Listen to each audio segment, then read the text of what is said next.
How much pain can a mother's heart endure before it completely breaks? This is the tragic fate of Helen. Her life has been torn apart by deeply buried secrets and bitter betrayal. But the breaking point came when her own daughter sued her over a piece of property, a devastating blow to a mother's love. Things only grew more chaotic when Judge Morris, a longtime friend of her late husband, reappeared. Could this man be the hope for healing? Or is he the mysterious factor that will ensure Helen's family wound can never be healed? Is love powerful enough to forgive and restore everything? Or is it all too late? Before we begin this story, let me know where you are listening from in the comments below. My name is Helen. I'm 68 years old. And what I'm about to tell you today will forever change the way you see your own family. The courtroom is colder than I expected. It might not be the air conditioning, but rather myself. I grip the edge of the defendant's table, the cool, smooth wood pressing into my palm as if trying to anchor me, not letting me slip away from the present. Across from me is Rachel, my daughter, my only child, the heart I once thought was the most steadfast part of my life. She stands on the witness stand in the light blue dress I bought her for Christmas last year. She looks beautiful, neat, composed. But her eyes are as distant as those of a stranger passing by. No warmth, no wavering, just a cold light of resolve. A resolve that could cut flesh without spilling blood. Her voice is steady, practiced, as though rehearsed hundreds of times. My mother, she glances toward me, is no longer capable of managing her finances. She forgets things, makes impulsive decisions. I no longer trust her judgment. Each word falls on my chest like heavy stones. I hear the whispers swirling around me, the scribbling of reporters eagerly framing my life into tomorrow's headlines. Family feud over inheritance. Daughter sues aging mother for control. Beside me, Mark, my son-in-law, sits with his legs crossed, the faintest smirk tugging at the corner of his lips. Not quite a smile, but enough for me to understand. He's savoring the taste of a victory soon to come. Rachel continues, her voice rising a half note. I just want what's fair. I've worked hard my whole life. I deserve to live my own life, not be tethered by someone who refuses to let go of the past. Someone who refuses to let go of the past. She calls me that. For a moment, I forget how to breathe. My eyes burn, and my grip tightens to prevent myself from shattering, right there in front of them. My daughter, the child I once carried through a stormy night while her father lay groaning in bed from pain, is now turning my heart into evidence against me. My lawyer, Oliver Green, leans in and whispers, "Mrs. Carter, don't react. Stay calm. They want you to lose control." But how can a mother stay calm when her own child, the one she gave life to and raised, is stripping her bare with cold, biting words? I look up and meet the gaze of the judge, Adam Morris. Time freezes, the whispers, the footsteps, the ticking of the clock. Everything seems wrapped in a thick cotton wool. His eyes are fixed on me, and in them, there's something old.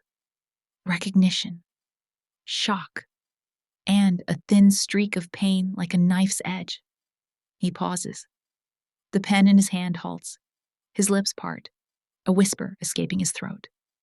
"See, Carter?"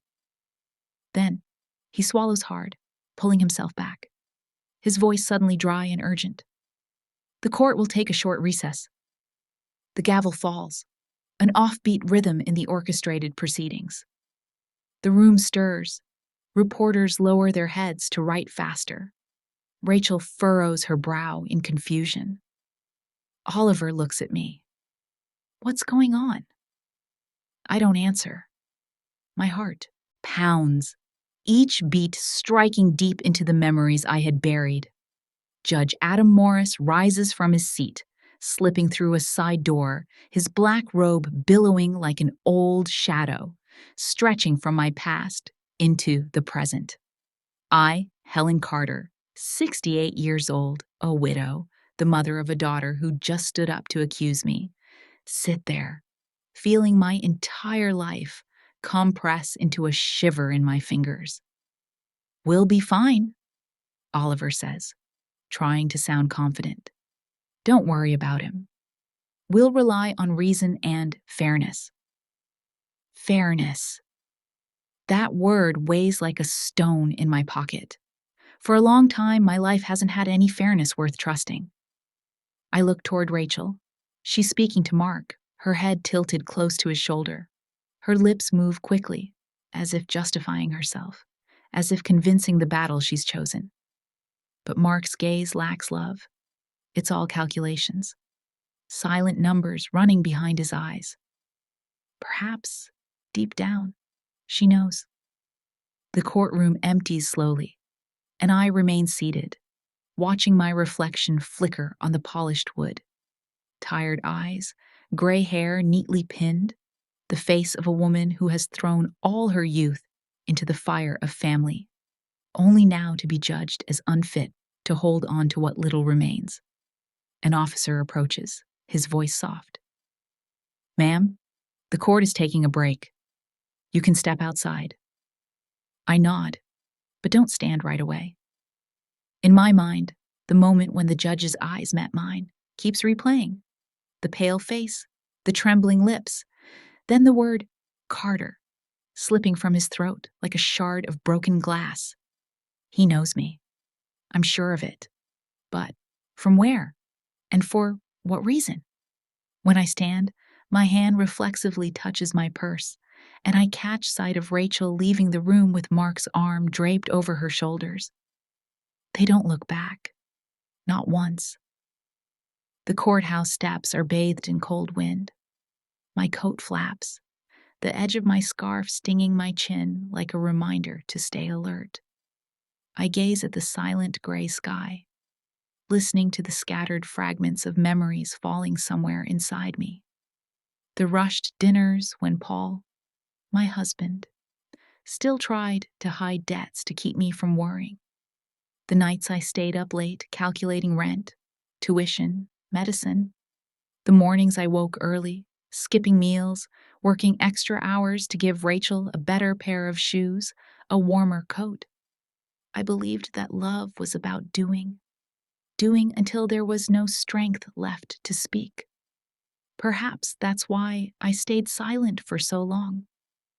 In the wind that whistles through the metal railing, I hear another whisper, the sound of an old verdict about to reopen, the sound of secrets tearing apart. The way Judge Morris looked at me, the shock just enough to crack the professional mask. I've seen that look before, long ago, in a part of my life I've always avoided looking at. I zip my coat, step down 2 more steps, then stop. Is this a sign? A twist of fate? Or just the mocking game of memory, when the worst things rush in all at once? My phone vibrates in my purse. A message from Oliver. "We need a quick meeting at my office this afternoon. We need to rearrange the strategy." Strategy. I press my lips together. If this fight is just about money, maybe I lost the moment Rachel opened her mouth. But it's not. It's about love misunderstood. About the years I chose to provide instead of embrace. About the letters never read and the apologies never spoken. About a man named Adam Morris, who just looked at me as though his past and mine just collided. I take a deep breath, put my phone away, and walk forward. Each step is a reminder. Stay calm, Helen. It's not over yet. I'll sit down with Oliver. I'll listen to his analysis. I'll answer his questions to protect me in court. But in my head, there's a different question, persistent like an itch I can't scratch. Why does he know me? And if I find the answer, what will crumble next? On the sidewalk, a bus rushes by, sweeping a gust of wind that flips my scarf. I grab it, suddenly remembering an afternoon long ago, with the same wind, the same metallic smell of the railing, and a warm male hand grasping mine before I slipped on the steps. The memory hits like thunder, then fades, leaving the stale scent of ozone in my chest. I glance back at the stone building. The columns rise like ribs, protecting a giant heart, the heart engraved with the word justice. I'm no longer sure what I want from that heart, a favorable verdict or a chance to fix what should have been said long ago. I only know in this moment something is shifting. Rachel has pushed me aside. Mark is counting his targets, and up there, behind a heavy door, a man named Adam Morris trembled when he called my name. I grip my purse's strap, take a deep breath, and walk straight ahead, just like I've walked through most of my life. Quietly, without demanding, carrying a fragile belief like a thread that's never broken. If there's love, there's still a way. Paul's death marked a major turning point in my life. It didn't just take away the man I loved, but also brought burdens I never thought I'd have to face. His departure wasn't only an emotional loss, but also a financial shock to the family. When I received the call from the hospital about Paul's condition, I thought it was just a temporary accident, that he would pull through, but I was wrong. The truth is, he passed suddenly, far too suddenly. We had been together for almost 40 years. Paul wasn't a wealthy man, but he was always the cornerstone, the solid wall in our family. When he died, I lost not only my life partner, but also had to take on everything. The responsibilities Paul left for me, the debts he kept hidden, the papers and financial decisions I had no idea about. Every day that passed, I discovered something new I had to deal with, as if this life was no longer mine. On the day of Paul's funeral, I had to take care of everything. I didn't have time to grieve, no space to cry. I had to become a strong mother, a courageous wife, a woman who couldn't afford to break down. But deep inside, I felt like a machine. Everything just ran on without any emotions behind it. Each morning, I faced a series of tasks, calls from the bank, requests from creditors. The debts Paul had kept secret all these years now came crashing down on me. I didn't have time to cry, no time to stop and think about what had just happened. I worked from morning to night, endlessly, just to provide for the family, to pay off debts, to protect Rachel from financial worries. But throughout all that time, I didn't realize that I had neglected my daughter. Rachel had lost her father, but she had also lost her mother. She never blamed me, never said anything, but I knew. The times I came home late, the times I had to travel for work, she was left alone in the cold house. I thought I was doing everything for her, but I didn't realize she needed me more than ever. She needed my attention, my love, not expensive gifts or advice from afar. Rachel had grown up in the shadows of unfulfilled dreams. She had always had to take care of herself, face everything on her own. Every time I looked into her eyes, I saw loneliness, a sadness I couldn't explain. Even though I had worked tirelessly to make money and give her a better life, I didn't realize I had missed the most important thing: love. The love I had traded for endless sacrifice and giving. And she, Rachel, never recognized that. One day, while I was cleaning Paul's room, I accidentally found a keepsake box. This box I had never seen before, and when I opened it, I realized it was filled with items Paul had kept hidden all these years. Letters, photos, and inside, there was one special letter. This letter wasn't from me, but from Paul to Rachel. The letter sent a shiver down my spine because it not only contained feelings Paul had never shared with me, but also a message to my daughter. In the letter, Paul spoke about the sacrifices I had made for the family, about my efforts to keep this family strong, even though I had endured many invisible hardships. But in the letter, there was one sentence I couldn't ignore. Find where I've kept the evidence of forgiveness. I felt as though there was something very important that I didn't know. I knew Paul had hidden something from me, something big, something I would never understand. Those words made me choke up, and I wondered if I could ever uncover that truth. Before I could think further, Rachel walked into the room. She looked at me strangely, as though I was doing something wrong. She didn't say a word, but her eyes were full of questions. I couldn't answer immediately.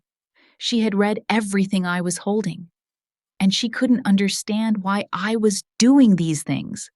She didn't understand that I had sacrificed everything for the family, but she didn't know that my love for her wasn't something I could explain with words. Rachel didn't ask me about the box or the letter. She just stayed silent, and I understood that she had understood part of it, but she couldn't fully comprehend the complexity inside me. She thought I was hiding Paul's real will to take the assets. She didn't know that the will wasn't about money. Paul had left a will, but it wasn't a will dividing assets. Paul's will was about love, about forgiveness, about what I needed to do to bring this family closer together. Every time I looked into Rachel's eyes, I saw hurt and disappointment. I knew she no longer trusted me. She thought I was hiding a truth I couldn't admit, and I couldn't explain right then. She had been living alone for too long, and now I was the one causing her pain. I didn't know if I could fix these mistakes, if I could regain her trust. After Rachel left, I sat by the box, looking at the letters Paul had written. Those letters were like a reminder of the sacrifices I had made, of the wounds I would never heal. Paul's words in the letter, "Find where I've kept the evidence of forgiveness," echoed in my mind. I didn't know what to do, where to start. Could I forgive myself? Could Rachel forgive me? I stood up, looked at the box one last time before I put it away. I didn't know the answers to those questions, but I understood that I couldn't go back. I had to face the truth, even if that truth might cause me even more pain. Love, forgiveness, and sacrifice, these were all parts of me, but I had been too absorbed in work, neglecting the important things. And when I looked back, I saw that it wasn't that I had lost the most important things in life, but that I hadn't realized them when they were right in front of me. I still remember clearly, in the early days after Paul's death, I drowned myself in work, in numbers, in dealing with the debts he left behind. But when I began paying more attention to Rachel, I noticed a change I couldn't ignore. She was no longer my daughter, the child I had raised for so many years. Instead, she became cold, distant, and vulnerable. And what worried me most was that she was changing under the influence of Mark, Rachel's husband. Mark always appeared perfect. He had all the qualities that an ideal son-in-law should have: generous, kind, and always willing to listen to family stories. But some things can't be hidden forever. That perfection began to crack when I started paying closer attention to how he treated Rachel, how he made decisions for the family without consulting me or Rachel. One morning, while I was having coffee in the living room, Rachel walked in with a vacant look in her eyes. She didn't say anything, just sat down beside me, silently staring out the window. At that moment, I felt the tension between us. A part of me wanted to speak up, but I didn't know where to begin. Rachel had always been the sweet, smiling daughter, but now her distance felt like an invisible wall I couldn't break through. The truth is, I didn't realize this change until I spoke with Oliver Green, my lawyer, the one I trusted to help me find justice. One day, in a tense meeting, Oliver told me something I never wanted to hear. He told me that Mark wasn't just a smart son-in-law, but he also had dark intentions. "Mrs. Carter," Oliver began, his voice serious, "I've done an investigation into Mark, and I've discovered some things that I don't want you to face, but I think you need to know. He's not as simple as he seems.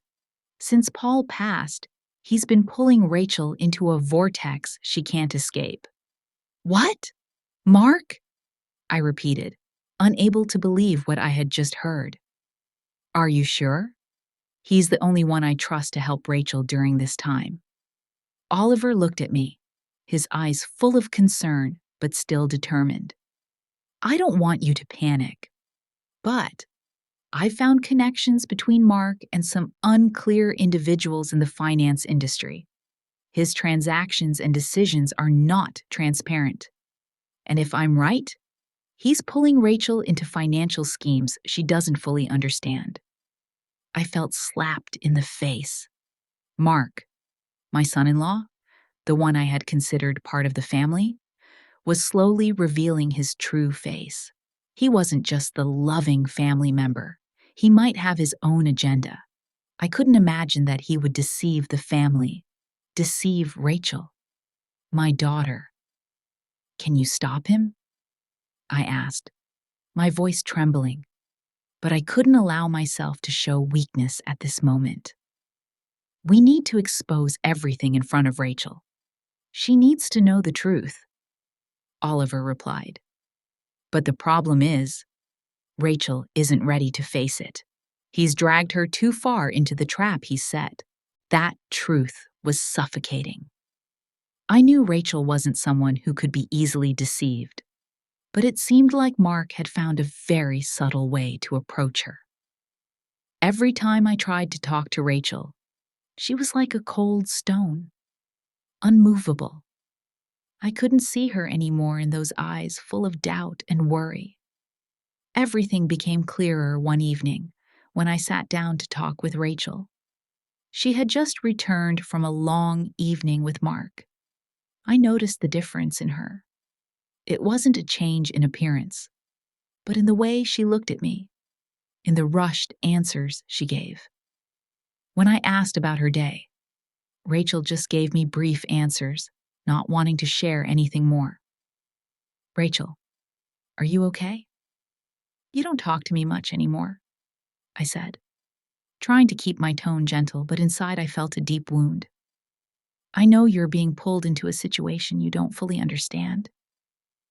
Rachel looked up at me, her eyes dull, not as bright as they used to be. "You don't understand. I can't live in your shadow forever. I need to live my own life. You can't keep protecting me like this," she said, her voice cold. I felt like I was being torn apart. Rachel was no longer my daughter. She had turned into someone I couldn't reach. But what I didn't realize was that, in every word she spoke, was a deep wound, a feeling of abandonment that had been building up all this time. Every time I worked for the family, I unintentionally overlooked the emotions Rachel needed. After she left, I sat alone in the living room, lost in thought. Everything around me suddenly seemed dull. What had I done wrong? I had lived a life that wasn't my own. sacrificed so much, but didn't realize that the most important things were the ones I had overlooked. Rachel needed me, but I couldn't give her that. The next day, I decided to meet Mark. I couldn't let him keep deceiving Rachel like this. He had to pay for what he had done. I arranged to meet him at a coffee shop near the house. I wanted to talk clearly. No more sweet words or hidden agendas. When Mark walked into the cafe, I could feel his confidence, his friendly smile, just like always. But this time, I couldn't bear it any longer. I stood up, my eyes cold as I looked at him. Mark, I know everything. I know what you're doing with Rachel, and I'm not going to let you continue. He raised an eyebrow, showing no surprise, just calmly saying, Mrs. Carter, I don't know what you're talking about. I love Rachel. I just want her to be happy. You don't love her. You only love power and money. You're using Rachel for those things, I said, my voice firmer than ever. If you don't stop, I'll make everything clear to her, and you won't be able to escape the truth. Mark looked at me, his eyes passing over me, not a trace of fear. What can you do, Mrs. Carter? He chuckled lightly. Rachel will never believe you. His words hit me like a knife. But I wasn't afraid. I wouldn't let him keep deceiving my daughter. I wouldn't stand idly by and watch her get caught in a game she couldn't win. I stood up, walked out of the cafe, determined not to look back. The truth was clear, and I would do everything to protect Rachel. The house became eerily quiet after Rachel left, leaving only the wounds I had failed to heal. I sat in the living room, staring at the old pictures on the wall, happy moments that were now nothing but memories. This house, where Paul and I had built a family, now felt empty and cold. I had lost the beloved husband, and now my daughter was drifting away from me as well.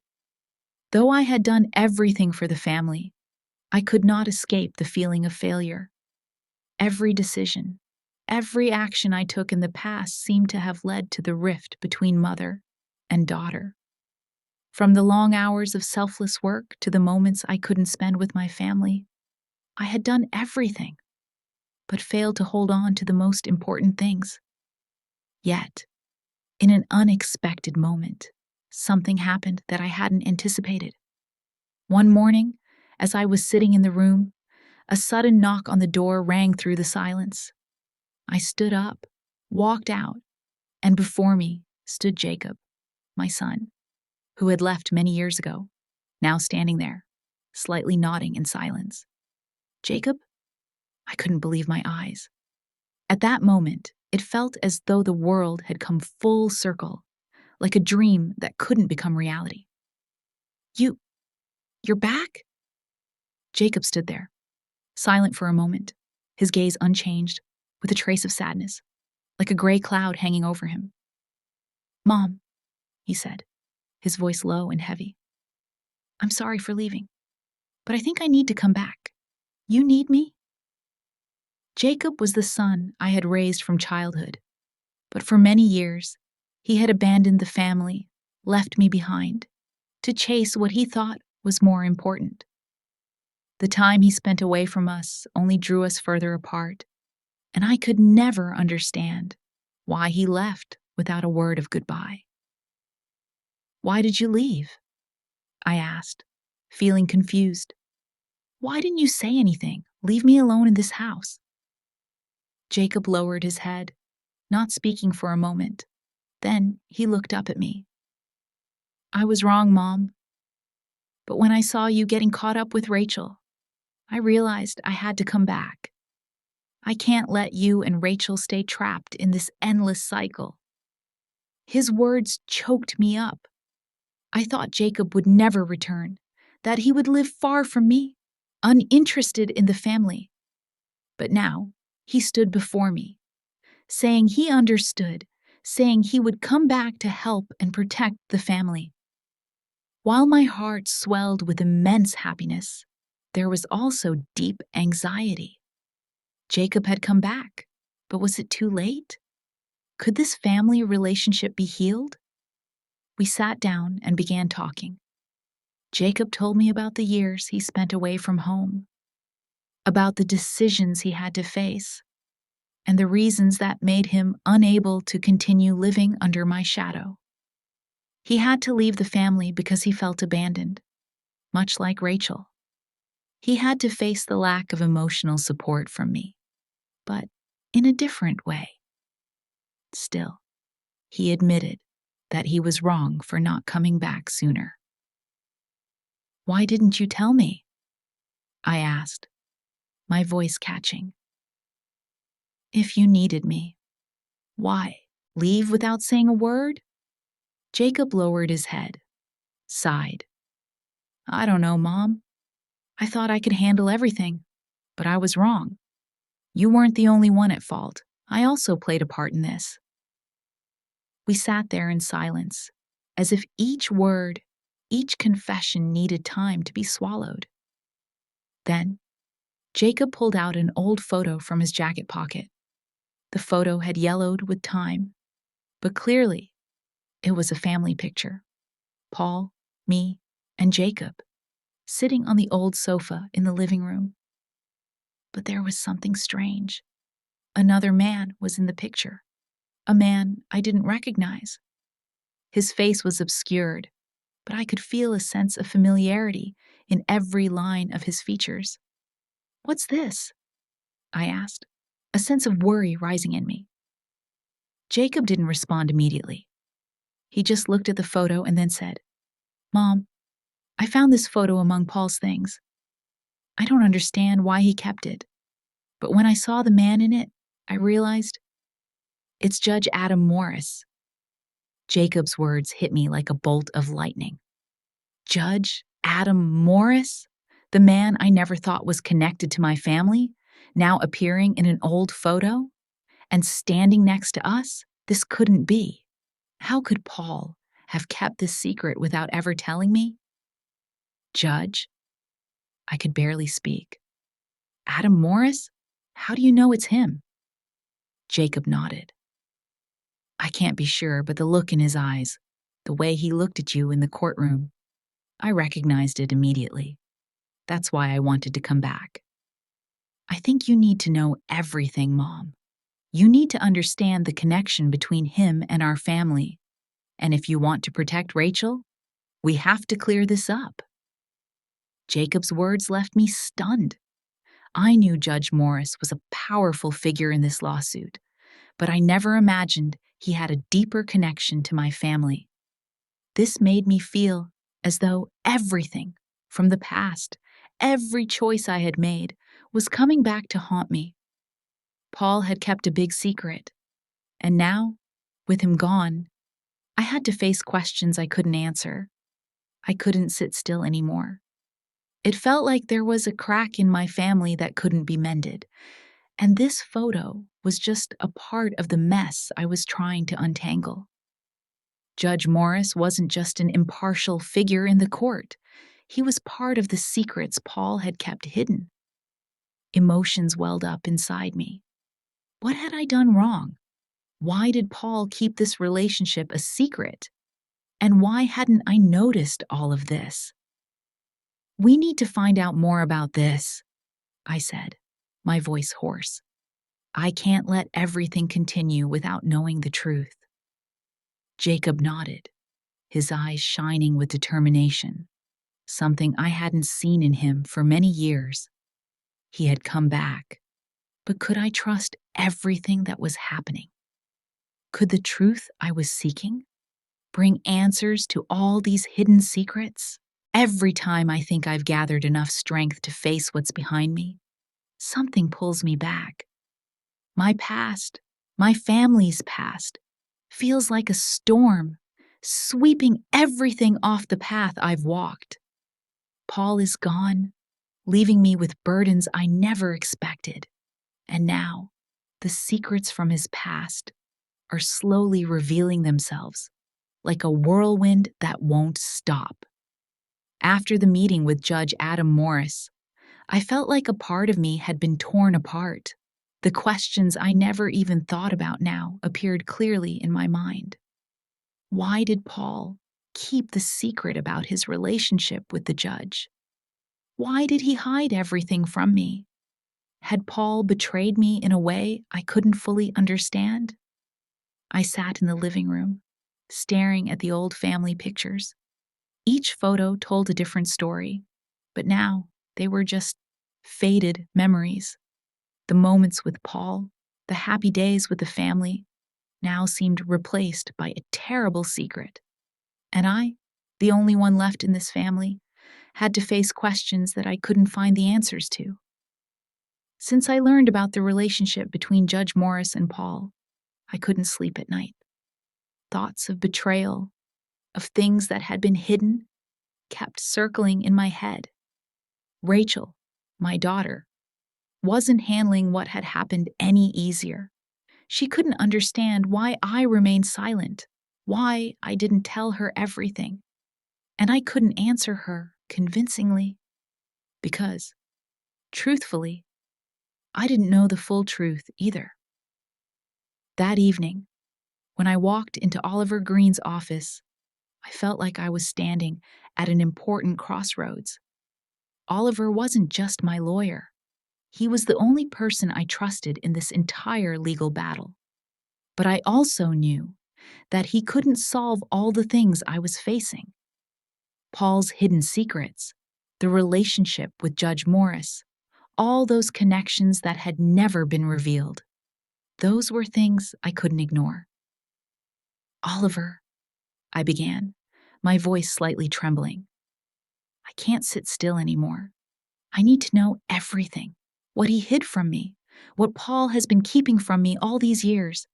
I need to understand everything. Oliver looked at me, his expression serious, unlike before. Mrs. Carter, I've already said, we need to be cautious. This is not as simple as we think. Cautious? I replied, my voice rising, a bit of anger in it. I can't just sit and be cautious when the truth is right before me. I can't keep living in the dark. I need to know, and I will find out the truth. Oliver took a deep breath and then looked at me as if weighing every word. Are you ready to face what's coming? He asked. The truth isn't always easy to accept. And if you dig too deep into this, you'll face consequences that not everyone can handle. His words sent a chill down my spine. I knew he was warning me, but I couldn't stop. I had lived in the dark for too long. At this point, I had no other choice but to face the truth, no matter how painful it might be. No matter what, I have to know. I need to understand everything, I said, my voice firm. All right, Oliver sighed, closing his eyes for a moment before opening them. Then, you need to be mentally prepared. If I'm not mistaken, Judge Morris may have been involved in financial matters we didn't know about. I've looked into it, and I have reason to believe he's not just the impartial judge you think he is. I froze. Financial matters? What could he be involved in?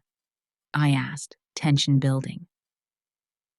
There are certainly some financial transactions he doesn't want anyone to know about, but it doesn't end there. From what I've found, I think Judge Morris had a special relationship with Paul, a relationship that may have led to some wrong decisions in the past. Oliver's words were like a bomb exploding in my mind. Judge Morris wasn't just the one presiding over the case between me and Rachel, but he had a very special connection with Paul, one I had no idea about. This made me feel like I had been deceived for years. So, what do you think I should do? I asked, my voice almost choking. I can't let this continue. You need to face the truth. But I advise you to prepare yourself because when you confront Judge Morris, things won't be simple. The truth doesn't always bring the justice you want, Oliver said. I looked at him, my eyes filled with determination. I can't live in lies anymore. If Judge Morris is involved in all of this, I will find out. I won't stand by and let these secrets destroy my family.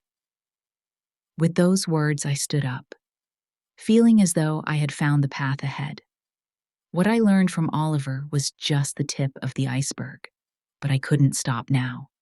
To save my family, I had to continue this fight, no matter what. The next day, I decided to meet Judge Morris again. I couldn't just let everything continue in silence.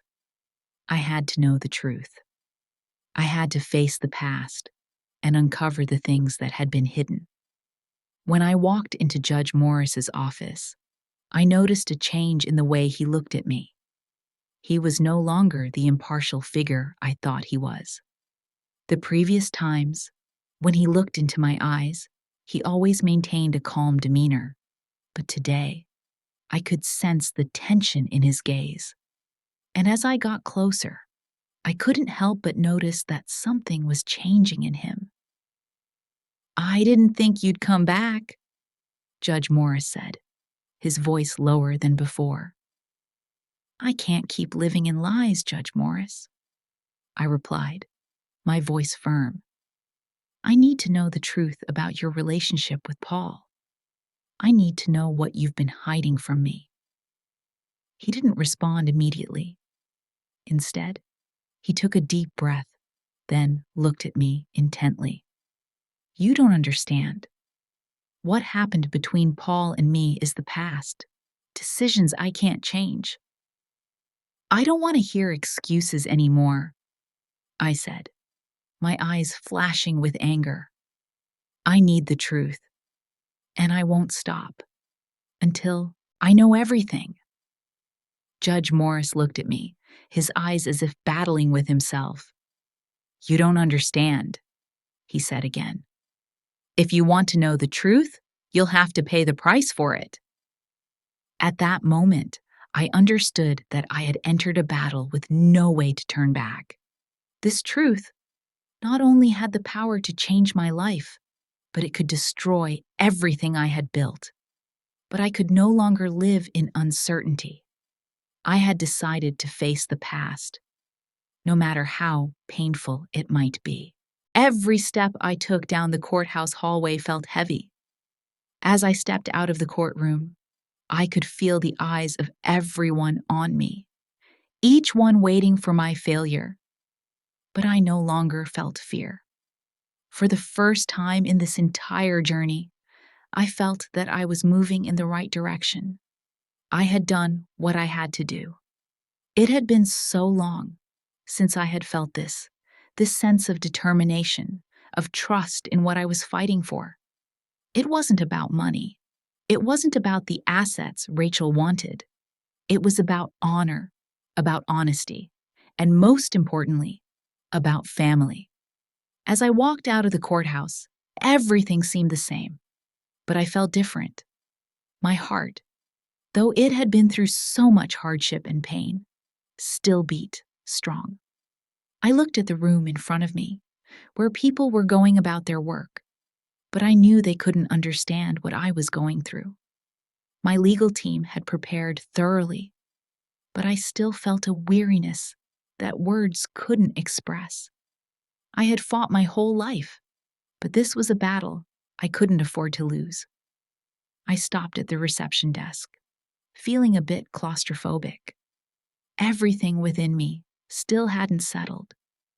I knew the trial had only just begun, and while I had spoken my truth, I couldn't sit back and feel satisfied with what had happened. My mind was still full of unanswered questions. Why had everything turned out this way? Why had Mark made everything so complicated? And why had Judge Morris gotten involved in all this? I walked outside, the cold winter air making me more awake. the vast open sky reminded me of the peaceful days before, when Paul and I had built a family together, thinking that everything would always be okay. I remembered the times we cleaned the house together, the times we sat in the living room talking about life. We had dreams of a bright future, but now all that had collapsed. Those dreams were now nothing but memories. Though I had tried my best to keep the family together, to protect what we had, I knew that everything had changed. Rachel was no longer my daughter. She had changed, and I couldn't go back in time to fix the mistakes I had made. But today, I had spoken the truth. I had stood up and could no longer bear it. While I didn't know how the trial would end, at least I could say I had done the right thing. When I returned home, I sat in the living room, looking out the window. I no longer felt the fear I had before. Though I knew the legal battle was far from over, I knew I couldn't do anything else. I had lost Paul, and I had lost a part of my daughter, but I still had a chance to salvage what was left. And this time, I wouldn't give up. The next morning, I received a call from Oliver. By then, I was ready to face whatever was coming. I had mentally prepared myself for what was about to happen, knowing that the decisions ahead would change my life. "Mrs. Carter, I've just received word from Judge Morris," Oliver said when I picked up the phone. "He wants to meet with you." I paused for a moment, trying to grasp the message Oliver had just delivered. Judge Morris? After everything that had happened, he wanted to meet me? A sense of confusion rose in me, but I couldn't let myself be afraid. I had decided to see this through, and I wasn't backing down. "What does he want to meet me about?" I asked, trying to keep my voice steady. He didn't specify, but I think he has something to say. "Maybe he's realized the shift in your thinking about the case," Oliver replied. My heart was filled with both anxiety and curiosity. I didn't know what Judge Morris would say, but I couldn't pass up this opportunity. I had spent my life facing challenges, and now it was time to face the person who could be the key to solving everything. The meeting took place in a small cafe, where Judge Morris and I would have no witnesses. He sat there, his expression cold and unreadable. I couldn't tell what he was thinking, but I knew I had to be mentally prepared for an encounter that wouldn't be easy. As I sat down across from him, a silence stretched out before he spoke. "Mrs. Carter?" he began, his voice cold but not lacking sincerity. "I want to talk about what happened between me and Paul. I think you need to know the truth about our relationship." I looked him straight in the eyes, not blinking. "What do you want to say? After everything I've been through, now you want to explain the truth?" Judge Morris sighed softly, as if he was carefully choosing his words before continuing. "Paul and I had a complicated relationship. We had secrets, decisions I can't change. But I don't want you to bear the consequences of those mistakes." I couldn't understand why he had hidden everything from me. Paul had not only been my husband, but also a close friend of Judge Morris. Yet, the most important things in my life had been kept hidden from me. I had lived my whole life in ignorance, not realizing I was surrounded by secrets. "You're talking about mistakes," I said, my voice cold. "But you never told me the truth. You never shared with me the decisions that you and Paul made. And now I have to face all of this alone. Why did you hide everything from me?" Judge Morris lowered his head, his eyes filled with regret. "I can't change the past, Mrs. Carter. But I want you to understand that I was wrong. Everything went too far, and I want to do the right thing for the last time." I sat there, trying to control the emotions within me. I didn't know what he was saying, but I understood that the truth wasn't always something that could soothe the pain. I couldn't change the past, but at least I could change the present. "What can you do to fix everything that's happened?" I asked, my voice softening, but my heart still full of unanswered questions. Judge Morris looked at me for a long moment, then finally said, "I can't do anything except help you. I will stand by your side in the upcoming trial." With those words, I stood up, feeling like I had found the way forward. What I had learned from Oliver was just the tip of the iceberg, but I couldn't stop now. To save my family, I had to continue this fight, no matter the cost.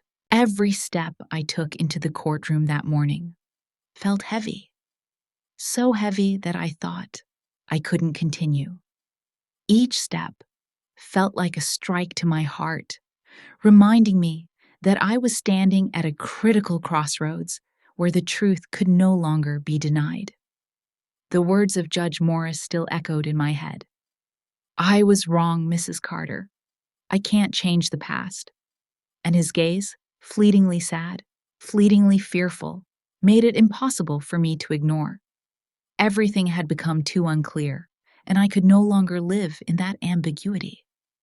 As I entered the courtroom, the atmosphere immediately became tense. Every eye was on me, from the reporters to the lawyers to Judge Morris. He sat there, his hands resting on the table, eyes lowered, as if trying to hide some fear. But I no longer felt timid or anxious. I was ready to face the truth, no matter how painful it might be. Judge Morris had been a man I trusted for years. He wasn't just a judge. He had been a friend to Paul. I couldn't deny that I had once viewed him as a fair man, someone I could rely on in difficult times. But now, everything I knew about him was a lie. He was a part of the past, a part that I never fully understood. And now, I had to face him as an enemy, someone who had made my family suffer so much pain. Judge Morris looked up when I entered, his gaze no longer as confident as it had been before. Instead, there was a hesitancy, as if he knew everything had slipped beyond his control. Part of me thought he felt regret for what he had done, but another part felt he wasn't yet brave enough to face himself. "Mrs. Carter," he began, his voice low and steady, as though trying to keep himself calm. "I knew you would be here today. I've been waiting for this meeting for a long time." I didn't respond immediately. His words couldn't change anything. What had happened, and I no longer wanted to hear any more excuses from him. But I couldn't let my anger overtake my reason. I looked him straight in the eye, unwavering, trying to stay calm while my heart ached for everything I had lost. "Do you know, Judge Morris," I began, my voice firm but cold, "that the truth cannot be changed, no matter what you say? I don't need your apology. I don't need you to tell me that you regret it. What you've done to my family, especially to Paul, cannot be forgiven." He was silent, his head bowed, and I could sense the shame in his actions. "I understand," he replied, his voice choked. "I know I was wrong, but I can't change what's happened, Mrs. Carter. All I can do is be honest with you." "Honest?" I scoffed, but there was no humor in it. "You think that honesty can erase what you've done?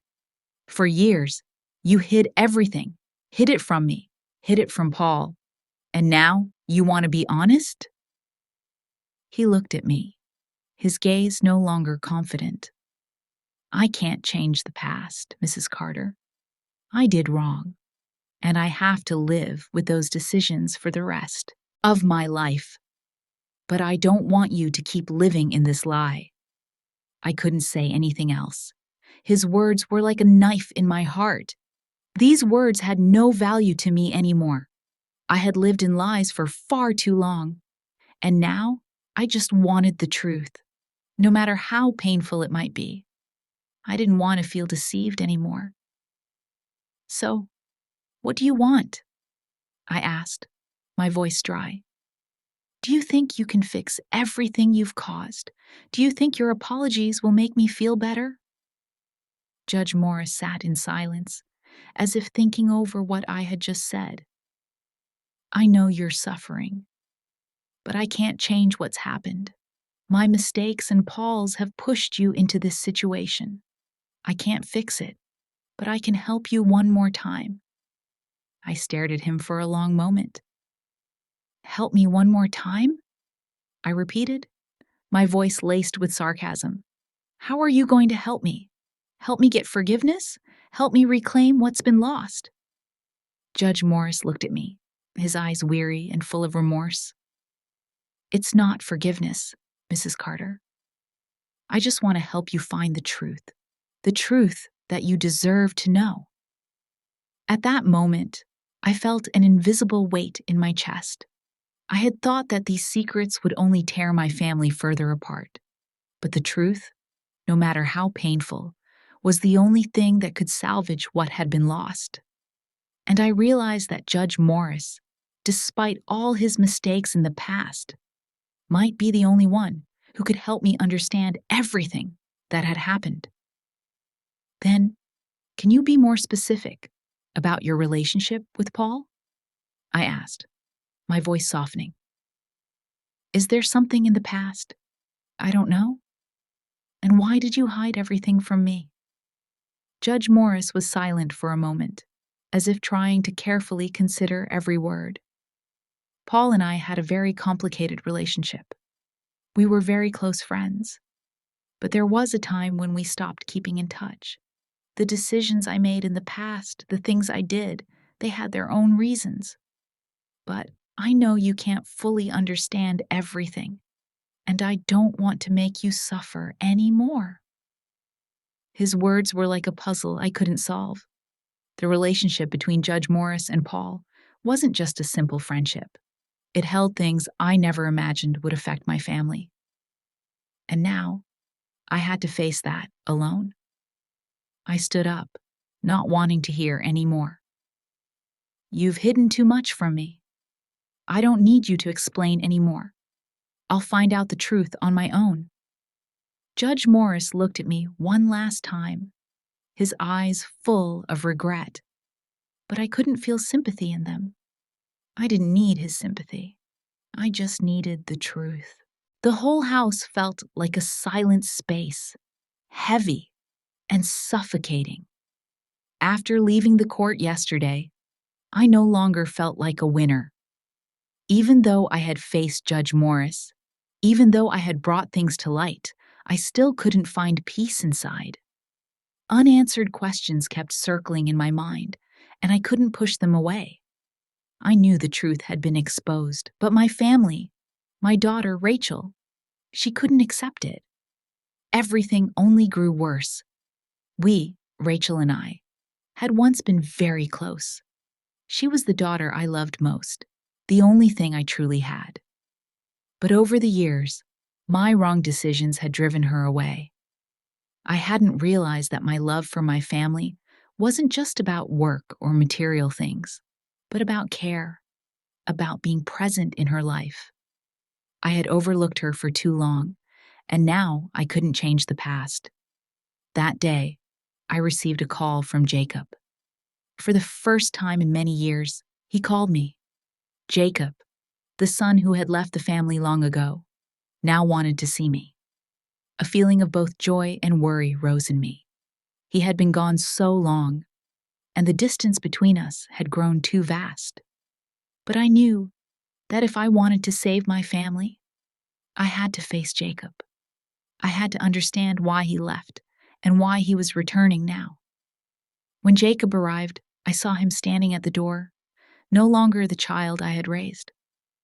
Jacob was now a man, and in his eyes I saw a weariness, a loneliness I couldn't fully understand. He came in, sat down, and looked at me without speaking. Everything we had been through poured down into that silence. I didn't know what to say, because I couldn't find words to ease the tension in the air. "Why have you come back?" I asked, trying to keep my voice steady, though a storm was rising inside me. "I didn't know you would return, Jacob. Why do you show up now?" Jacob looked at me, his eyes sad. "Mom, I know you're having a hard time, and I can't stay out of it anymore. But I also can't ignore everything that's happened. I want to help you, but I don't know how. You have to face the truth, and you have to understand that what's happened can't be changed." "You don't understand," I said, feeling a fog settle over my thoughts. "I've done so much wrong. I've hurt you. But I don't know what to do anymore, Jacob. I don't know if I can save this family." Jacob lowered his head, silent for a long time. Then he said, "I think we have to start somewhere. All I know is that you always loved us, but you couldn't see my pain or Rachel's. We've all suffered, but we can't keep living in the past forever." His words hurt me. I knew he was right. Every decision, every choice I had made led to distance and pain I couldn't undo. And now, what could I do to salvage the family's love? Jacob looked at me as if waiting for an answer. "I don't want you to suffer anymore, but you have to understand that if you can't face the truth, nothing will ever change." At that moment, I felt a surge inside. Rachel, my daughter, still couldn't accept the truth. She still couldn't face what had happened, and I couldn't force her to change. But I couldn't keep living in silence, couldn't keep hiding everything. "Rachel doesn't trust me anymore," I said, my voice breaking. "She thinks I deceived her, thinks I don't love her. I overlooked her for too long, Jacob. I didn't realize what I was doing was wrong." Jacob stood and came closer to me. "You can't keep living with that feeling. Rachel and I are grown now, but we can't let the past drag us down forever. We need to face the truth and start over." I looked into Jacob's eyes, and then I realized he had grown up. He understood what I couldn't, and he was ready to help me find our family again. But did I have the strength to do that? Was I capable of fixing the mistakes I had made? As I sat down, my heart felt heavy. I didn't know what to do next, but I understood one thing. I couldn't keep living in secrecy and fear. I had to face the truth, no matter how painful it was. And I couldn't do it alone. I needed Jacob's help, Rachel's help, my family's help. The next day, I decided to go see Rachel. I couldn't let her keep living in anger and hurt. I had to do something, even knowing how difficult it would be. But I couldn't let my family keep falling apart. When I walked into the living room and saw Rachel sitting there, her eyes red, I felt a wave of pain rise in my chest.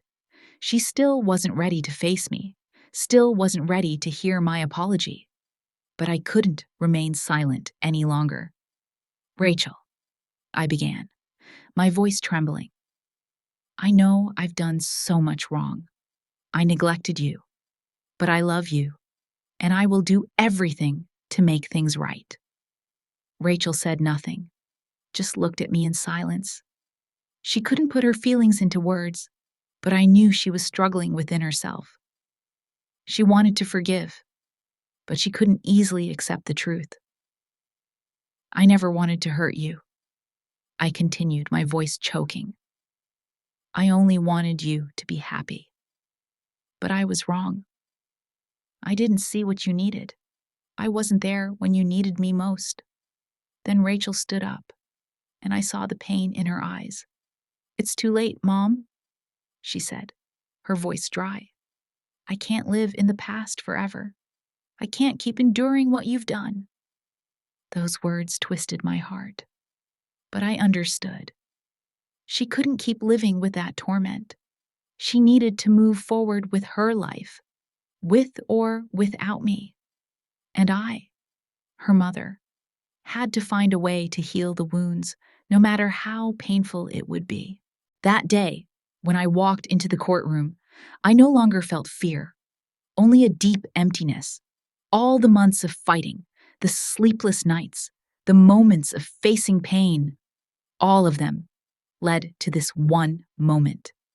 I knew today was the day I would face everything that had happened within my family. I wouldn't just face legal decisions, but emotions, forgiveness, and regret from myself and those around me. The words of Judge Morris from yesterday still echoed in my mind. He had made a legal decision in my favor, but I couldn't feel the joy of victory. At this moment, the most important thing to me wasn't winning the case or keeping the property. It was about healing, about family, about the wounds I had caused and the wounds I had received. When Judge Morris began to announce the verdict, I felt the tension in the room enveloping everything. Every eye was on me. Reporters, lawyers, everyone waiting for the final decision. But as Judge Morris read the verdict, I only felt a strange sensation, as if I couldn't truly hear his words. Everything seemed blurred, and the only question in my mind was, what do I do next? Legally, Judge Morris said, his voice betraying the tension. The court rules that Mrs. Helen Carter has the right to own the disputed property, and Rachel Carter has no right to request a division of this property. However, Mrs. Carter has requested not to pursue the assets further, and I respect her decision. His declaration felt like a full stop to a chapter of my life. But I didn't feel victorious. I didn't feel joy. What I had just reclaimed, property, legal rights, seemed unable to compensate for what I had lost. Family, love, forgiveness, that was what I truly needed. And in that moment, I realized that I couldn't find peace in winning. All I wanted was to heal the wounds in my family. Rachel sat across the room, her eyes not looking at me, but I could feel the hurt in every gesture she made. She didn't say anything, didn't react, just sat in silence, like a wall between us. Even if I had won the case, even if I had legal rights, I knew I couldn't win my daughter's heart. I couldn't repair the damage I had caused. When Judge Morris finished the trial, I didn't rush to leave. I just sat there, looking at the people in the room, feeling the tension and the overwhelming silence. I didn't feel like I had won. I felt like I was standing at the edge, having to decide which path to take. The past had left scars, and I couldn't keep avoiding them. When I turned to look at Rachel one last time, I realized that things were not as simple as I had thought. I hadn't realized that my daughter had grown up, had become someone with her own thoughts. I had neglected her for too long, hadn't spent time understanding her.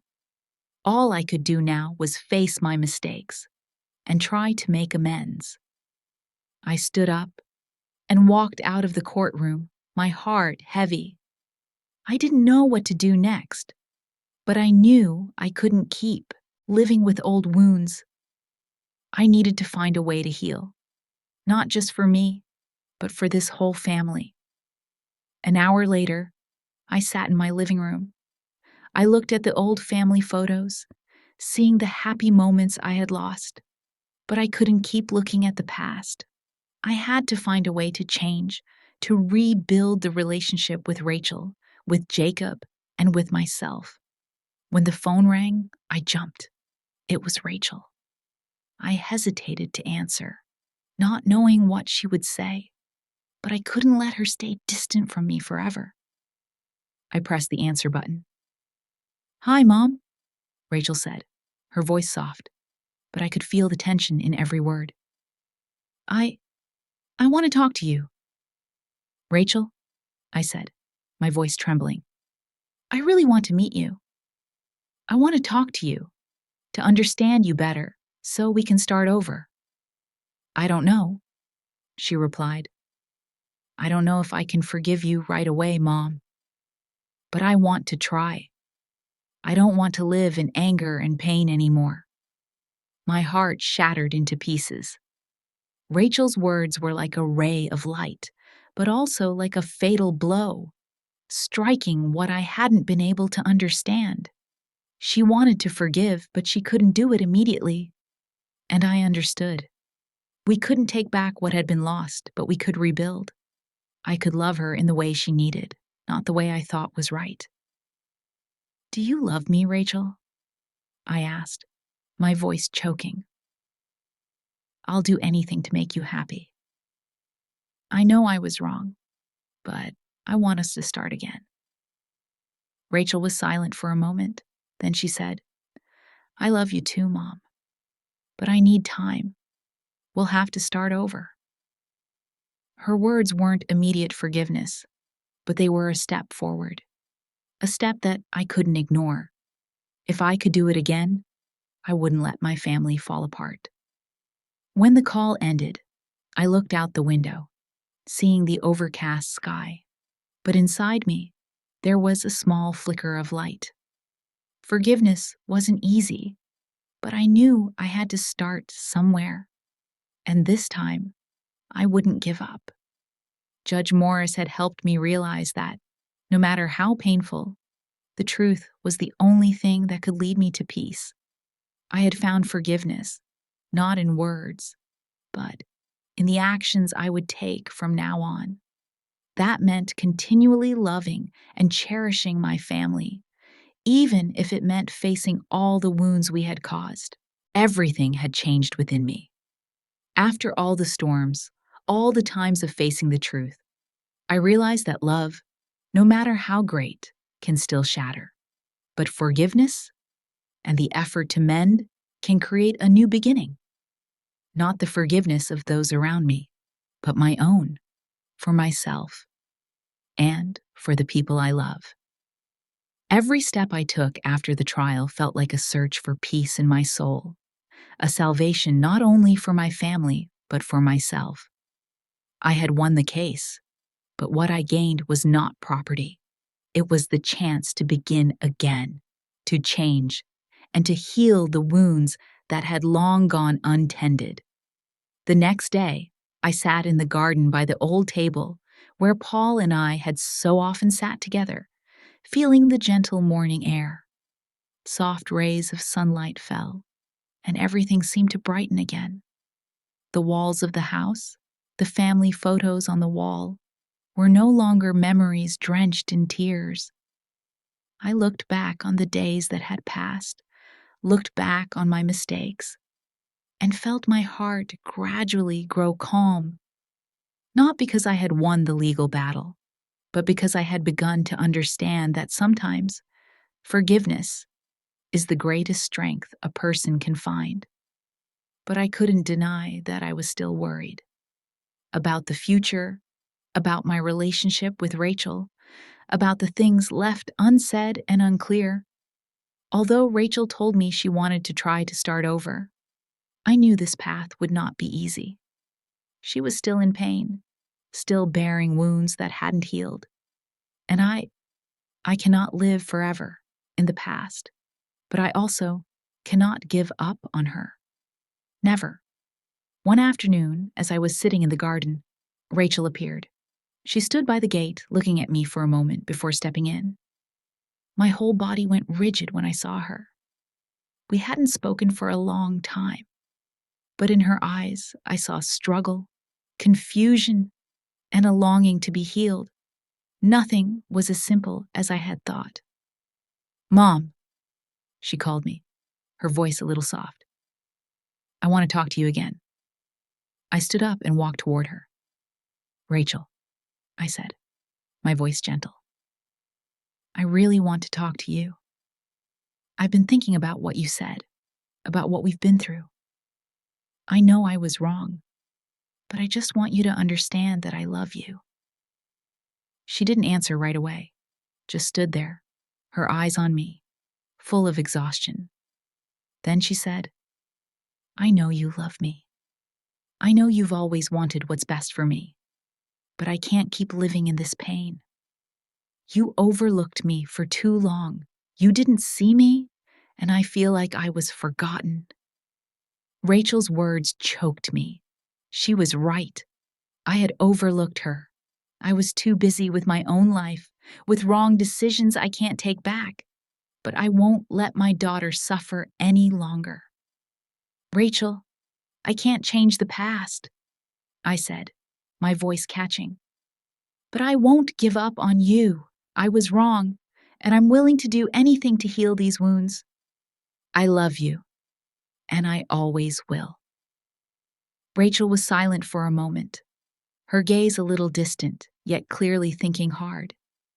Finally, she said, "I can't forgive you right away, Mom, but I want to try. I don't want to live in anger anymore. I don't know if we can start over, but I want to try." Her words were like a light shining through the darkness within me. I knew this was my opportunity, a chance to start over, to change, and to heal. While I couldn't erase all the mistakes of the past, I could begin right here, right now. "You don't have to do anything grand, Mom," Rachel continued, her voice gentle. "I just need you to be here, so I can feel your love." I couldn't express the emotions within me at that moment. The years I had spent on work, worrying about wealth, and the mistakes of the past now felt like memories I didn't want to revisit. I had allowed them to take all my time and love. But now, all I had was the opportunity to make things right. "Thank you, Rachel," I said, my voice trembling. "I won't give up on you. I'll always be there for you, not just because I'm your mom, but because I love you." These words weren't a miracle. They weren't a magic spell to heal everything. But at least, it was the first step in rebuilding what we had lost. And in that moment, I felt like I had been set free. Not free from financial troubles, not from the legal battles, but free from the wounds in my heart. The next day, I decided to sit down with Rachel and Jacob to plan the trust fund. It wasn't a huge step, but it was the first step in rebuilding our lives. I wanted my children to understand that no matter how important money is, love and connection are what truly make a family strong and lasting. As we sat together and started discussing the trust fund, I realized we were beginning to rebuild our relationship. The conversations became more open, no longer blocked by walls between us.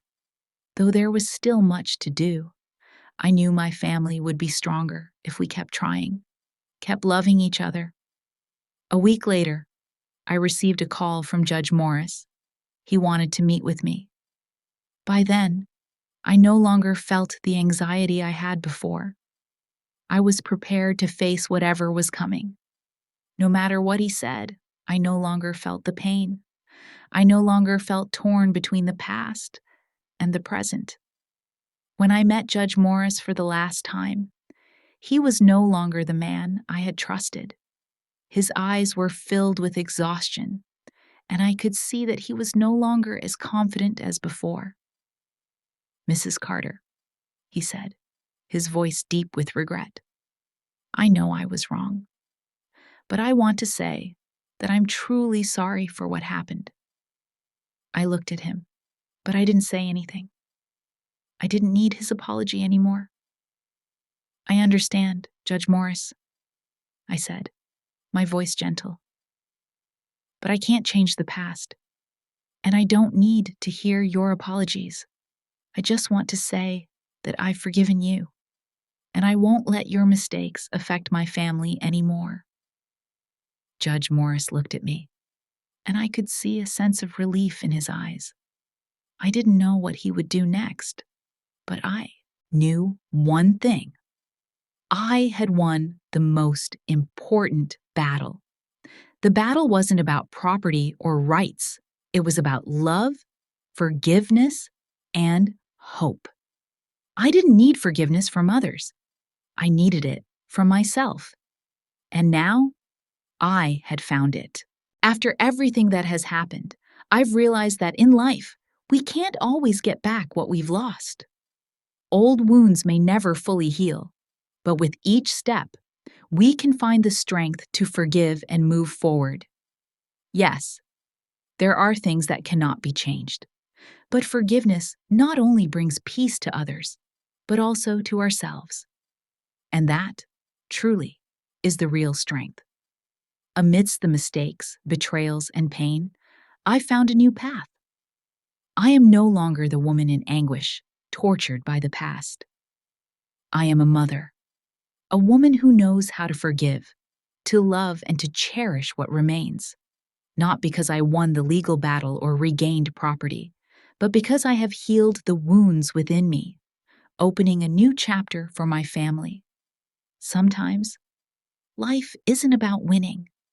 It's about how we face difficulties, how we turn pain into strength and rise above it. Every person has their own journey, and perhaps we all need some time to learn how to forgive, not just others, but also ourselves. Looking back, I have no regrets about what I've done. Certainly, there are things I wish I could change, but at least I know I've lived according to the values I've always believed in. My story may not end like a fairy tale, but it is the story of a woman who stood strong, overcame challenges, and found herself again. If you're in a situation like mine, don't hesitate. Seek healing, seek forgiveness, for it's the only way to move forward. Never let the past hold you back. And if you think this story can help someone on their journey, don't forget to share it and leave a comment. Let's share healing stories together because I believe every step we take can bring light to those around us. We may not change everything, but we can start with ourselves. Thank you for walking with me on this journey. And if you're looking for strength to forgive and heal, I hope you'll find it in this story. Keep believing in love and forgiveness, for they are incredibly powerful forces